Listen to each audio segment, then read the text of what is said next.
Hi, I'm Regular Zach, and this is my limited set review for the Edge of Eternities Magic the Gathering set. Today we are talking all about the colorless cards. So the artifact cards, the cards that don't have any color, and the lands is what we're talking about today. Again, this is a limited set review, so I'm talking about these cards in the context of draft and sealed. That is all. We're not talking about standard or commander here today. I'm putting everything on a rating scale from A to F.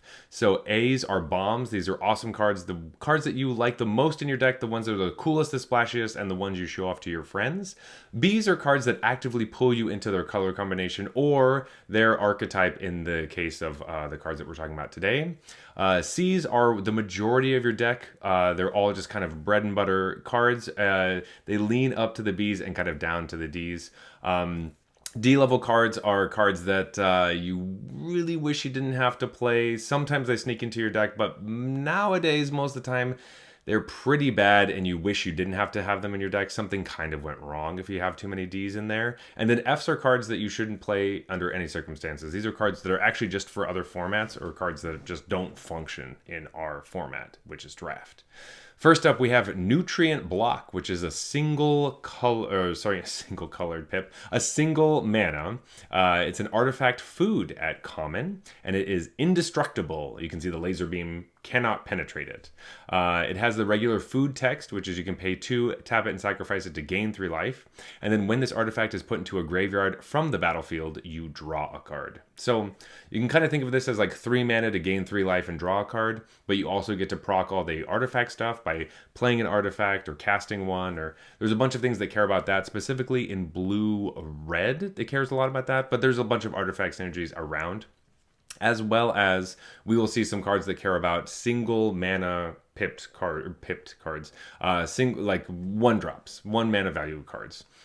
So there's some interesting stuff we can do with this card, but overall, I think it really is like a C-. It does have the word draw card on it, so it does kind of matter. And trinkety artifacts like this, especially the indestructible card like part is kind of a joke, but I think there might be some ways that we can abuse it in this format. So I'm actually kind of interested in this card, but C-. Like I'm not going out of my way to draft this card.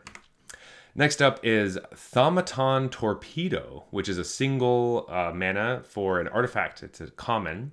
You can spend 6 mana and type it to sacrifice this artifact. It says destroy target non-land permanent. This ability costs 3 less to activate if you attacked with a spacecraft this turn. So this is the torpedo of your spacecraft. You have to station your spacecrafts by tapping your creatures to put their power into charge counters onto your stations. And then this card is 4 mana to destroy a non-land permanent. Which, 4 mana to do that, much more exciting than 7. So I just don't think that we're going to be attacking with spacecrafts that often. Maybe we'll play this just as something to hit the artifact things, but in a pinch it is removal, but 7 mana is a lot. And it also can be telegraphed because if you played this early to hit some artifact stuff and then you build up to 6 mana, it's just not a great removal spell. This is probably like a D-, and I don't think we're attacking with spacecrafts that much, so D- for the torpedo. Blech. Next up, we have Chrome Companion. We got a little cyborg corgi here. It's a 2 mana 2/1 artifact creature dog at common. It says when this creature becomes tapped, you gain 1 life. Aww. And you can pay 2 and tap it. Put target card from a graveyard on the bottom of its owner's library. This card is cute. The tapping thing cares obviously if we're attacking or we're using the activated ability, or if we are stationing a spacecraft with it. But it does not seem like a card I want to play very much. The life is not going to matter that much. There's not enough things that care about that. I'm off it. D-, D, bad card. Sorry, Corgi, I don't want to put you in my deck. Next up, we have Wormwall Sweeper, which is 2 mana for an artifact spacecraft at common. It says when the spacecraft enters, you can surveil 2. So it's a 2 mana surveil 2. That's basically what we're looking at in this card. And then you can station, if you have a creature with 4 power, you can station this and it becomes a 2/2 flying creature for the rest of the game. There are some cards that are just straight, like cheap cards that are just, they have 4 power and they could easily help this out. So that's fine, but still like are jumping through hoops for a 2-mana 2/2 flyer that surveils 2 when it enters. Like, it's fine. I'm still going to give this like a D, but it is an artifact that lets you like manipulate the top of your library, find your lands if you need them, and it's cheap to play, and then stationing it only is 4, which most of them are much higher than that. So I feel a little bit better about this one, probably like a D plus in this situation, but I'm pretty low on this, like the stations altogether. So I don't know. We'll have to see how these work, but I still think that stationing stuff is going to be bad. Next up, we have Pinnacle Kill Ship, which is 7 mana for an artifact spacecraft at common. It says when this spacecraft enters, it deals 10 damage to up to 1 target creature. 7 mana destroys something. Basically, you can kill just about everything in the set with this. And it has it becomes a 7/7 if you could station it with 7 powers worth of creatures. And all the spacecrafts have flying because they're spacecrafts. They fly through space. They have to have flying. Sure, this is like, once again, if you need removal. I think this will sneak into more decks just because it does just... It's a late game creature that kills something and then turns into a creature. Hopefully it turns into a creature. I don't know if that's actually going to happen or not. But I'm not excited about this card. I would be surprised if I play it. I'm giving it a C-. I'm being very nice. I think that station is going to be bad, but I'm ready to be proven wrong. But C- for the Pinnacle Kill Ship. I'm hoping to kill things in a different way. Next up, we have Virulent Silencer, which is 3 mana for a 2/3 artifact creature robot assassin at uncommon. It says whenever a non-token artifact creature you control deals combat damage to a player, that player gets 2 poison counters. Okay, and if you're not familiar with poison counters, if you have 10 or more counters, you lose the game. So it basically just turns your opponent's life total from 10 down to, sorry, from 20 down to 10. It also still lets your creatures deal combat damage. We have had poison cards that did not do that. It, instead of dealt damage, it gave poison counters. This is the version that we like. And this is like a, hey, have a bunch of artifact creatures and you could just win the game. If you get multiple of these silencers, they stack on top of each other, so that helps you win the game. This is one of those cards where it's like, in most decks, it's probably like a D. Like, if you're just putting this in a random deck that doesn't have enough artifact creatures, it just doesn't do anything. It's just a 3 mana 2/3 that sucks, and they're never going to let you attack with this 5 times and hit them, so it's a D. Or your deck is stacked and you have a bunch of artifact creatures, and this is actually one of the best cards in your deck. And if you have multiples, it's just your win condition. Then it's probably like a B+. So it depends on what you're going for, but err on the side of this is a D and not very good. Next up, we have Dauntless Scrapbot, which is 3 mana for a 3/1 artifact creature robot at uncommon. It says when this creature enters, exile each opponent's graveyard and create a lander token. Okay. The exile your opponent's graveyard, not that exciting, but you create a lander token. A 3 mana 3/1, it will trade well with other creatures, and you get to basically draw a card with the lander. You get to ramp a bit. It's colorless, so maybe there's some... It's going to be 2 artifacts entering the battlefield, which matters for some decks. I don't know. I'm going to give it a C-. A lot of these artifacts tend to be kind of bad just because all the decks have access to them, so they purposely make them kind of bad. But hey, I don't hate this one. C- for this. I think that the graveyard part is you don't have to worry about that, but 2 artifacts entering, that's pretty nice. That's pretty nice. Next up, we have All Fate's Scroll, which is 3 mana for an artifact at uncommon. It is a manalith or a monolith, so you can tap it for any color of mana that you want. And you can also spend 7 mana to tap it, sacrifice it, draw X cards, where X is the number of differently named lands you control, which is probably 2.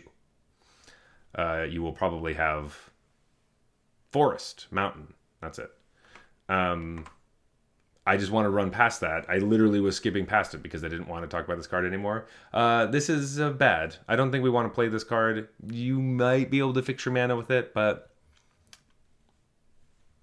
I don't know. I don't like it. 7 mana to draw 2 cards. No, I don't like it. D. D for the All Fate Scroll. Blech. bleh. Next up, we have Survey Mechan, which is 4 mana for a 1/3 artifact creature robot at uncommon. It has flying and hexproof. Okay, so your opponents can't touch this thing with any of their spells or abilities. You can spend 10 mana to sacrifice this creature. It deals 3 damage to any target. Target player draws 3 cards and gains 3 life. This ability costs X less to activate, where X is the number of differently named lands you control. What is with this differently named lands thing? I'm pretty sure it's like the green-blue archetype, kind of. But like, it doesn't really work in Limited because they didn't give us any lands. We'll talk about it later, but we don't have any common lands. Like, oftentimes in sets in Final Fantasy, we had a bunch of towns. We often get the gain lands in sets. This one doesn't have any of those. So, like, what are we talking about? We can't get that many. You're just playing a bunch of basics or, like, hope that you can get some other ones. There's a bunch of rares that are lands, but you can't play this card and just hope you get a bunch of different rare ones. And if you're ramping up to 10, okay, you're probably playing 2 colors. That's the baseline. So this actually costs 8. So it's 8 mana, sacrifice this creature, deal 3 damage to any target, draw 3 cards, gain 3 life. You have to sacrifice it to do it. 4 mana 1/3 is not I don't like it. D. Another D. Meh. Get out of here. Bygon Colossus. Here we go. This one's actually very interesting. It's 9 mana for a 9/9 artifact creature robot giant at uncommon. And it has warp for 3. So warp is a new ability. It says you may cast this card from your hand for its warp cost. Exile this creature at the beginning of the next end step. Then you may cast it from exile on a later turn. A lot of the warp cards actually have abilities when they enter or exit play. This one does not. The one thing you can do with this card, however, is that for 3 mana, you have a 9 power creature for the turn, because you don't lose it until the end step. So you could spend 3 mana to play this 9 power thing, and then immediately tap it for one of your spacecrafts to station it. That's probably the best use case for this card. There's a couple ways to give it haste and stuff, which does sound actually pretty fun. But I think the best thing is probably just stationing stuff with this, because no other deck really wants this. I don't even think the artifact decks really want it. You don't want to play this and then spend 9 mana to play it from exile. Like, it's so expensive. It doesn't have any keywords. If it had trample, we'd be at least talking a little bit, but it's just a big dummy. So this is something that just powers spacecrafts, and that's basically it. It's just stations. So I'm giving this like a D+, but I am interested to see. It does feel like there's a deck for it, so it could move into like a C-ish territory for those specific types of things. And I could see this being better if spacecrafts actually are good. I just am anticipating they're not good, but I like this design a lot, so I just want to give it props for there. Next up, we have the rares. This is the Eternity Elevator, which is 5 mana for a legendary artifact spacecraft at rare. It is a mana rock. You can tap it to add 3 colorless mana to your mana pool, and of course, it has station, just like all the spacecrafts do. And it does not turn into a creature, because this is just an elevator. It is not a ship of any kind, so it cannot fly. It's just a really, really big elevator. If you tapped 20 powers worth of creatures, you can tap this and add X mana of any one color, where X is the number of charge counters on the Eternity Elevator, which is 20. At least. Maybe more. This card sucks. This is bad. This is horrible. What are you doing, tapping your entire board down to get a bunch of mana for what? I hate this card. This is an F. Really, really bad. This is the card you really hope you don't find in sealed. If you open this in sealed, you're going to be so pissed, because this is terrible. Very much do not like this card. For draft, it could be very interesting in other formats that are different. But for draft, this is awful. F, don't put this in your deck. Next up, we have anti-casual. I don't know if it's casual. It's like anti-casual. Let's just say that. Anti-casual vestige. So get out of here, you filthy casuals. This is spike turf right here. This is 6 mana 7/5 creature Eldrazi. The only Eldrazi in the set is right here. It's a rare. It says when this creature leaves the battlefield, draw a card, then you may put a permanent card with mana value less than or equal to the number of lands you control from your hand onto the battlefield tapped. And it has Warp for 4 mana. So, interesting.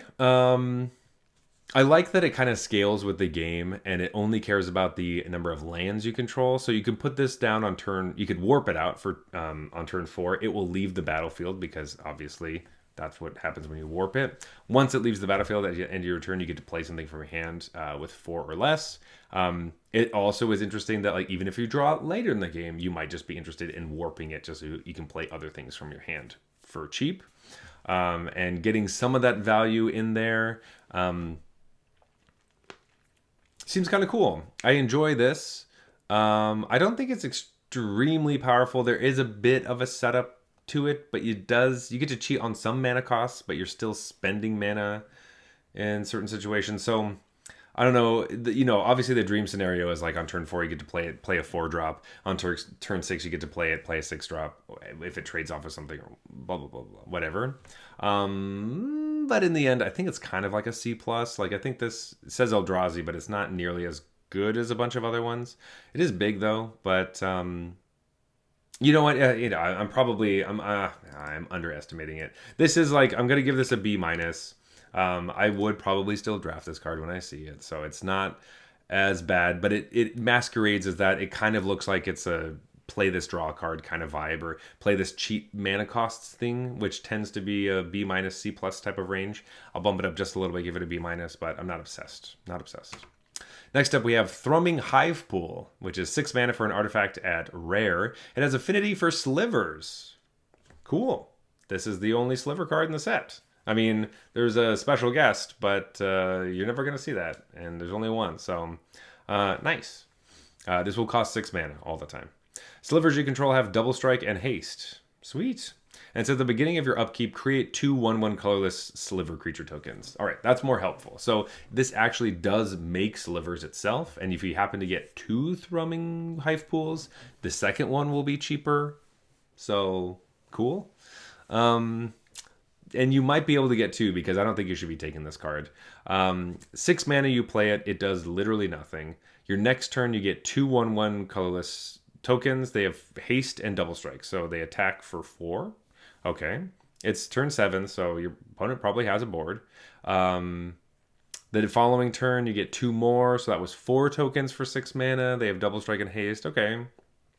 I think it might be not until your 3rd upkeep where you get you have 6 tokens that you feel like, okay, something's happening. But I don't know if you're even winning the game through all that stuff. I don't know if you should play this card. I'm going to give this like a D because I think that there's a possibility you could play it. But I'm worried. I think that maybe you shouldn't actually play this card. It could easily just be Stone F, but at least it makes tokens. But I don't think it's going to be super great. I think this is just going to disappoint you is really what it is. So I think it's a D. Next up, we have Extinguisher Battleship, which is 8 mana for an artifact spacecraft at rare. It says when this spacecraft enters, destroy target non-creature permanent, then this spacecraft deals 4 damage to each creature. Okay, so this is like a board wipe that also nugs like an artifact or enchantment. It destroys their spacecraft before it's a creature, and then you blow up a bunch of creatures. It also has station, of course, and if you have a 5 power creature, you can tap it to give this creature becomes a 10/10 flying trample. All right, this is a bit more interesting.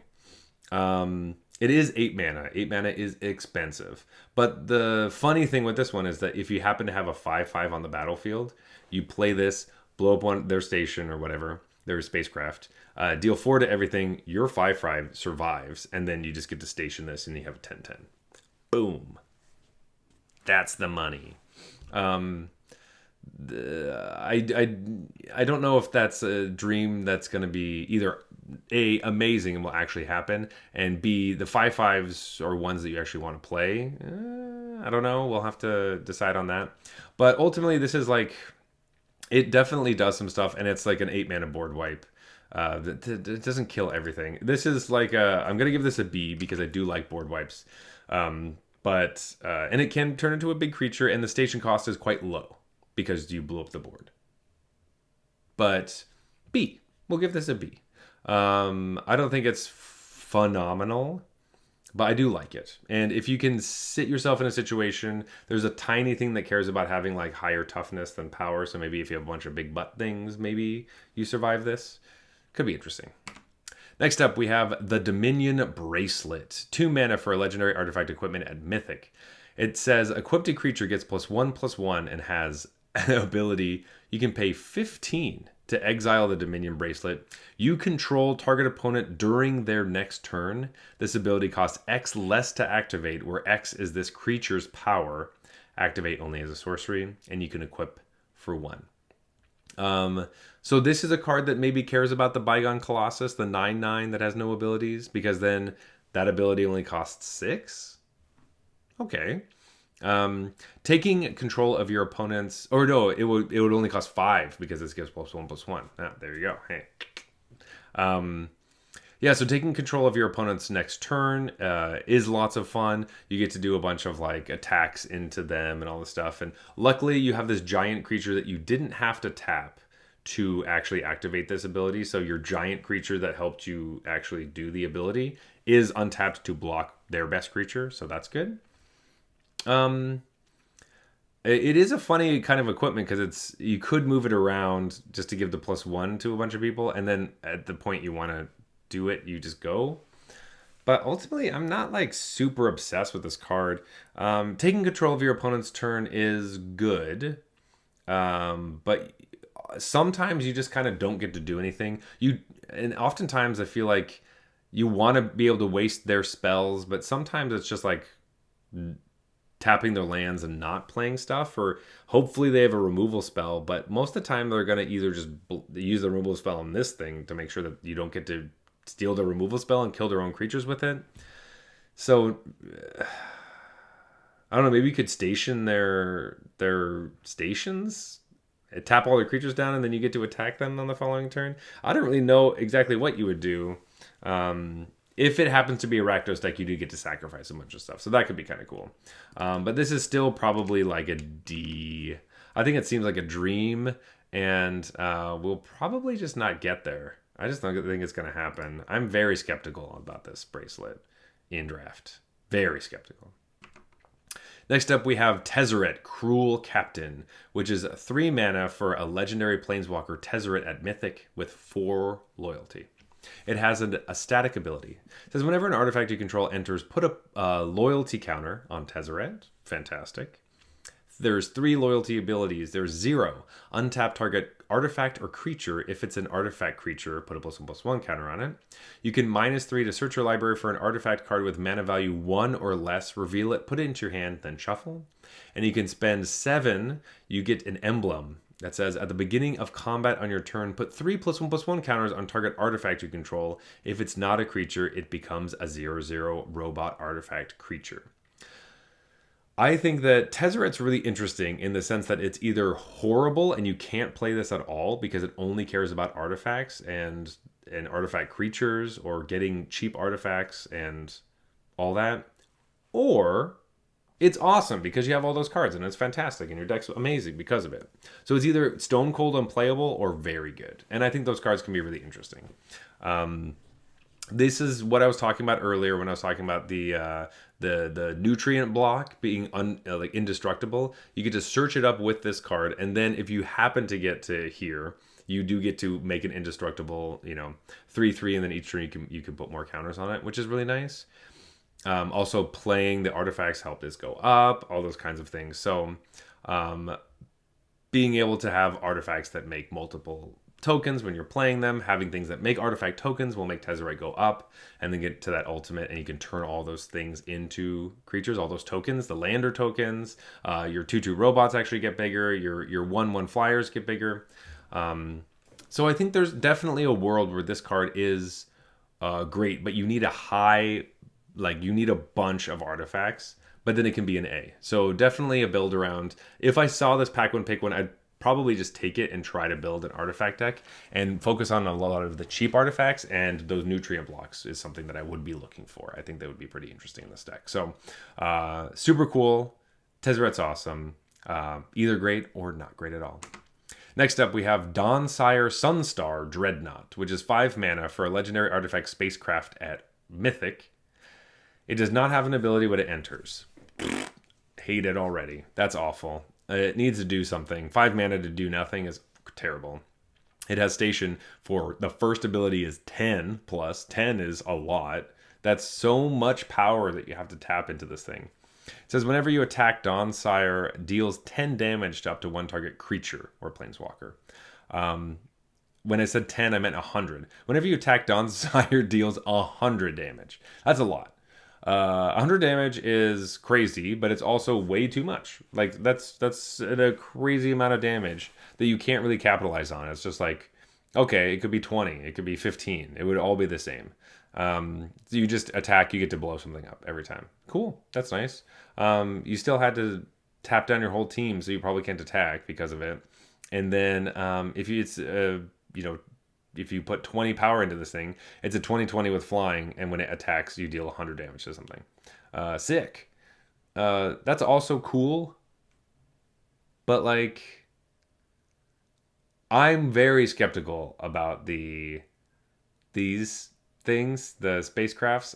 I will have to see them in action, but the fact that this just doesn't do anything when it first comes down and you have to tap your whole board to try to turn it into something seems like crappy, like really bad. What a horrible turn 5. If my opponent plays this card and then taps their entire board to station it for turn 5, amazing. I'm so stoked. That'd be the best. So I'm gonna give this like a D. I'll have to see how it goes.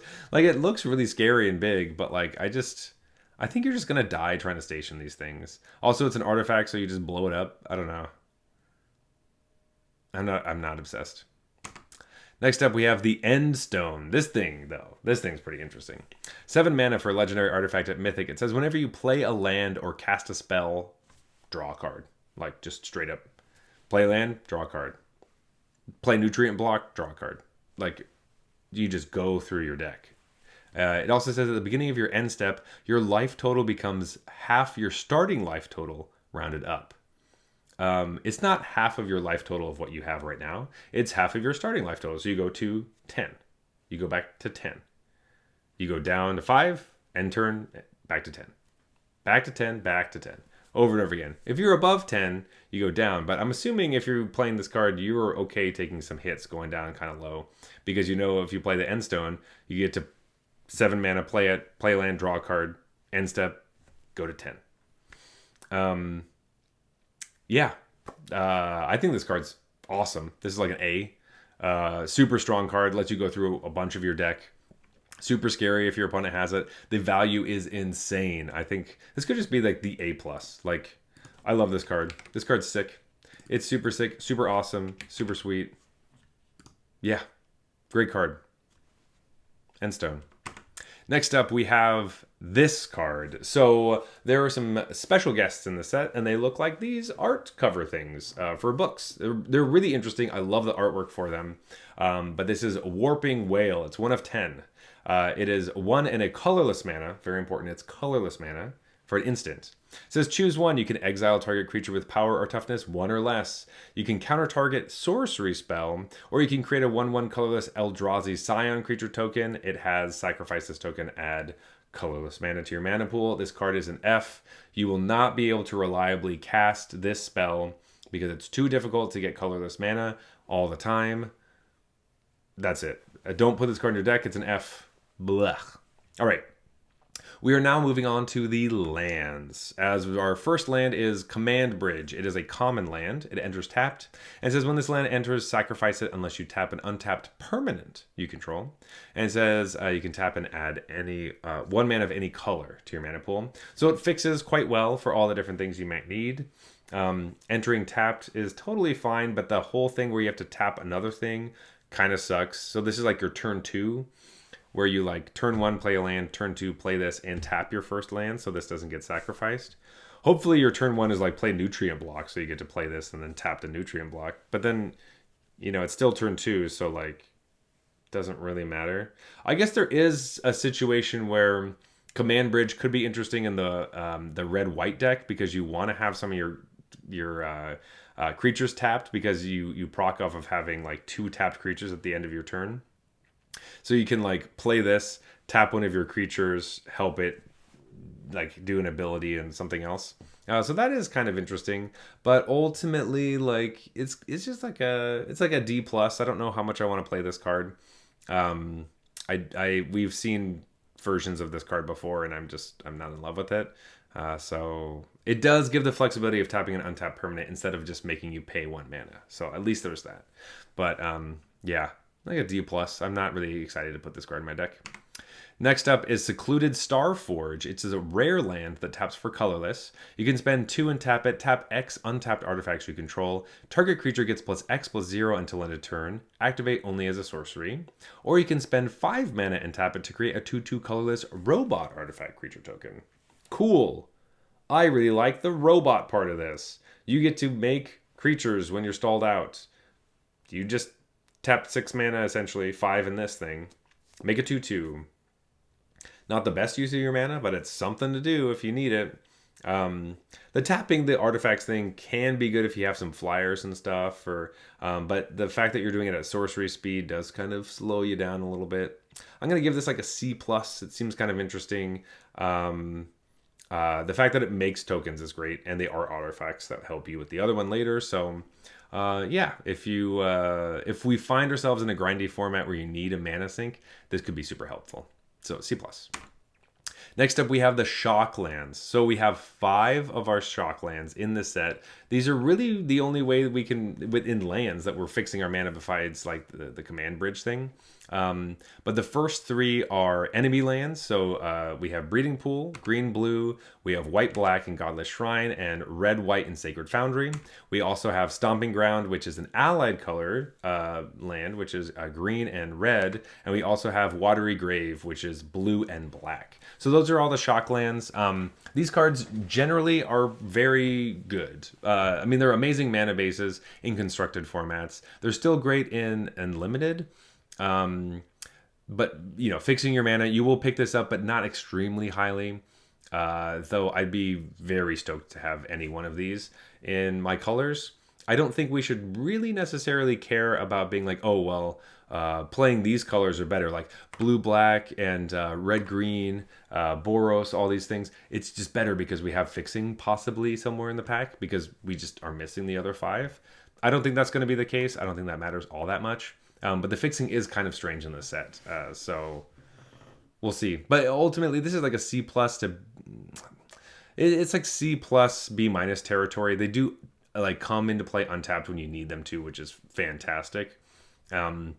Especially in the set where we are kind of starved for fixing. They could bump them up a little bit, be a little bit more interesting because it's like, well, I don't really have other ways to do this, so I got to do it this way. Definitely not a splashing set, so this will just help cast your blue and black cards in your blue-black deck.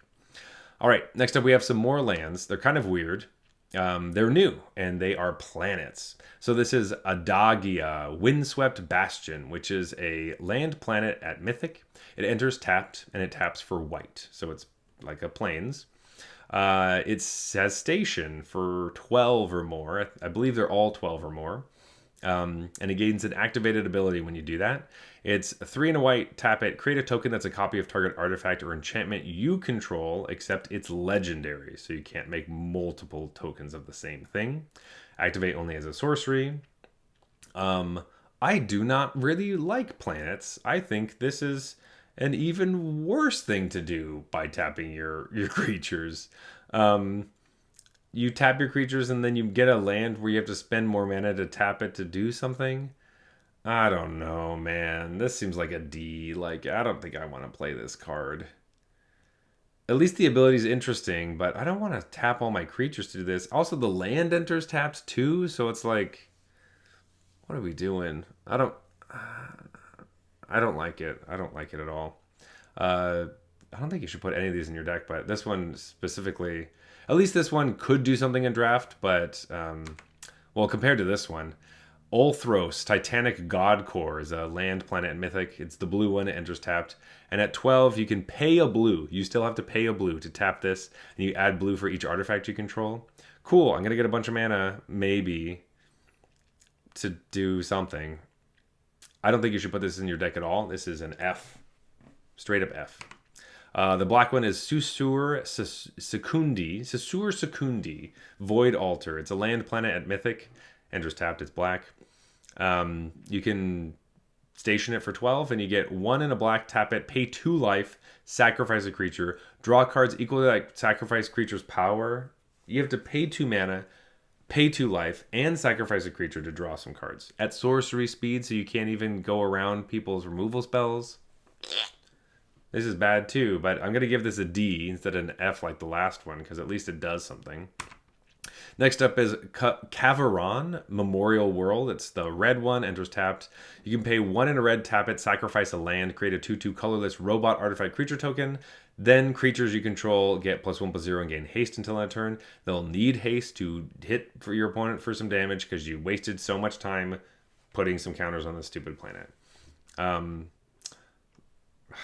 Another D. Like, at least it does something. It makes a creature, but you have to sacrifice lands to do that. But they do pump your creatures in attack, so there's something. But such a bummer. These could have been sweet, but I just feel like they're gonna do literally nothing. So I'm so off them. Next up we have Aendo, Waking Haven. It's the green one. All the same stuff. Green enters tapped.